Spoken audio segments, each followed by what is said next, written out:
as Scott mentioned, I'm Clarissa. I run our grants program, and so at the foundation, we are charged with stewarding the Helium network and making sure that we live up to the vision of building a network of networks. And the grant program is really a lever to help us, facilitate that larger vision.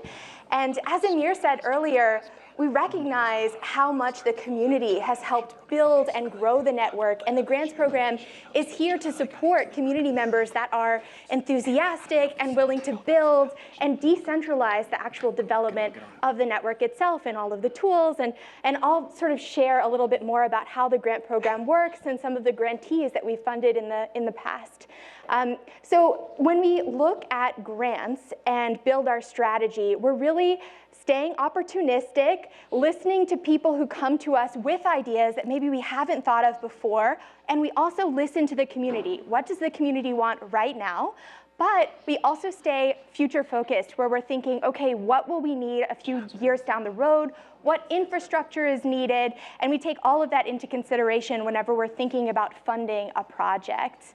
So we fund a lot of different types of projects, but they sort of fall into 4 major categories.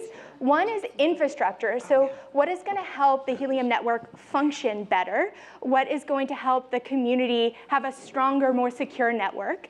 And then we also fund tools. What makes the network more accessible, more usable? What makes a better user experience? That's something that we look for when we get applications around tools.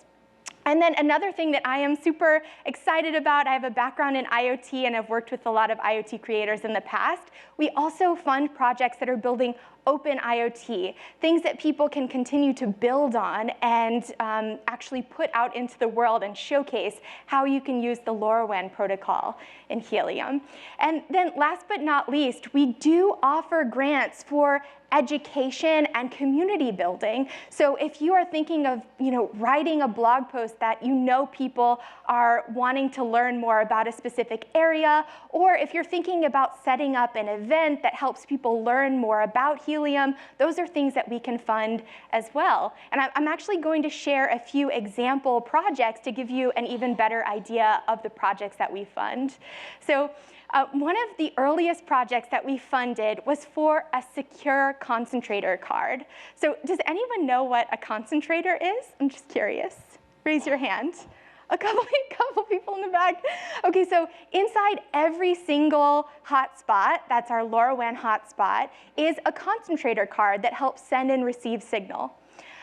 What this grantee, Paul, is building is a secure version where he's putting an extra microcontroller that can verify that signal is coming from the location that it says it is. So sort of making witnessing more secure. And this project is in development right now, and he just got 5 boards back from manufacturer and is testing them right now. And we'll actually be posting a blog post all about his project next week if you want to learn more. But really excited to see this one come through. And another project that you might be familiar with, how many people know of mappers? Yeah, awesome. How many people have a mapper with them right now? Okay, amazing. Yeah, so this is a beloved project across the community. It's from someone on our team, Joey, who you'll hear from. Yeah, and so this project is really focused on, again, validating where coverage is on the network in real time. So people have these devices that they stick in their pockets or throw in the back of their cars or even attach to their bikes. And on their commute to work, they are in real time mapping the coverage of the network. So really amazing project. And I think one of my favorite parts of this project is how the community has grown around this project. And it's been sort of an introduction for a lot of people of how the network works, how devices actually use the network. So this is another project that we would consider more of an infrastructure project that is helping us understand how to make the network a bit stronger. So another project that we wanted to share today front row. So, when the Hotspotty team came to us and said that they had a project idea, it was kind of a no-brainer. This is a team that has already built a tool that is widely used in the community, has a really amazing user interface, builds a lot of value. So when they came to us about building another block explorer that's open source, we were like, yes, of course. This is exactly the kind of project that we want to fund and support for the community. So this is another project, and actually we stole this photo from Twitter because this team was building in the airport on their way to Consensus. So really exciting to see this come forward. And the logo, I mean, it's amazing. It's the best one. Okay, so another type of project that we fund that I mentioned before are IoT use cases. And we're particularly interested in use cases that show the advantages of LoRaWAN for IoT.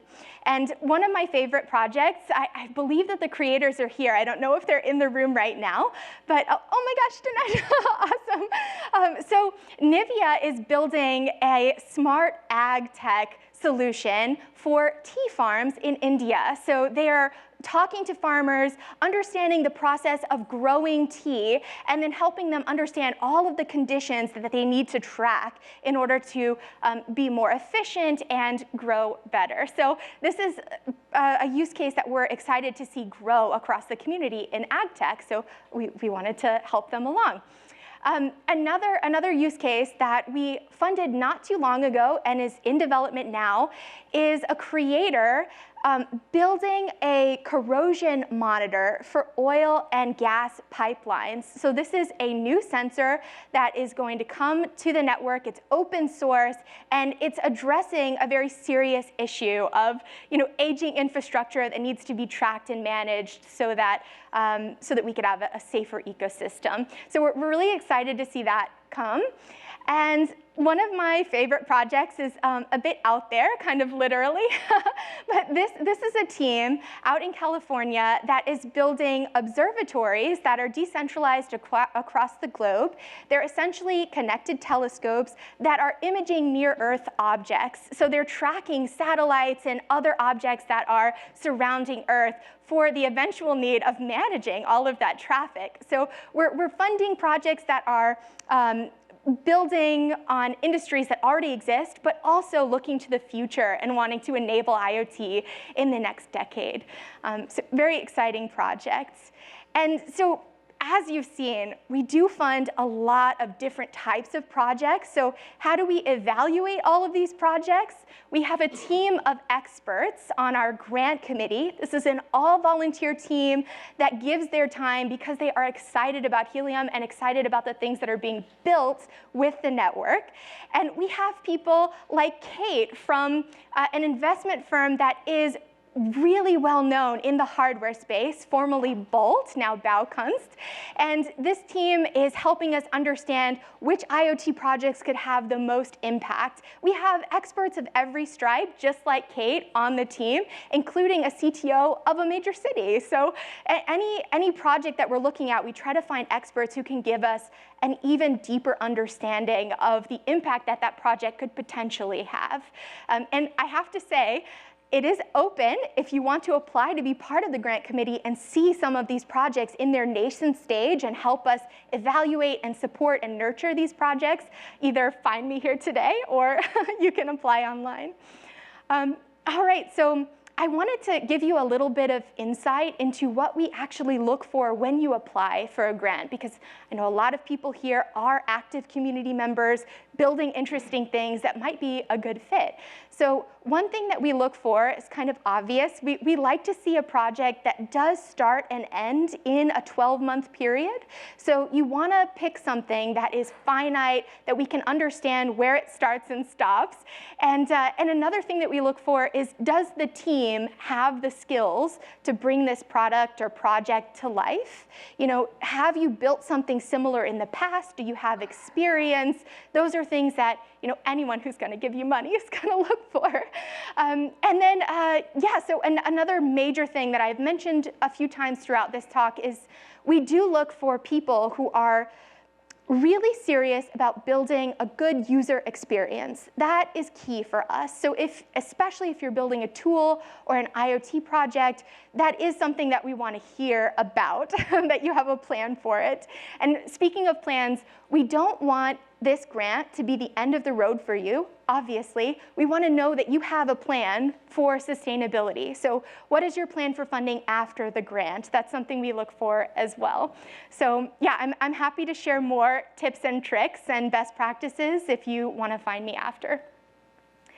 All right, so when you do decide to apply for a grant, we've tried to streamline the process quite a bit. So your very first step is a quick pitch. It's maybe 20 minutes. You're sharing maybe a paragraph where we ask some major things like, how is your project going to affect the network? What is your major elevator pitch? Things like that. So it shouldn't take you very long to get a very quick signal from us whether or not we can fund your project or move you forward. And when you are moved forward, then we will ask for a full proposal where we do ask a little bit of the harder hitting questions.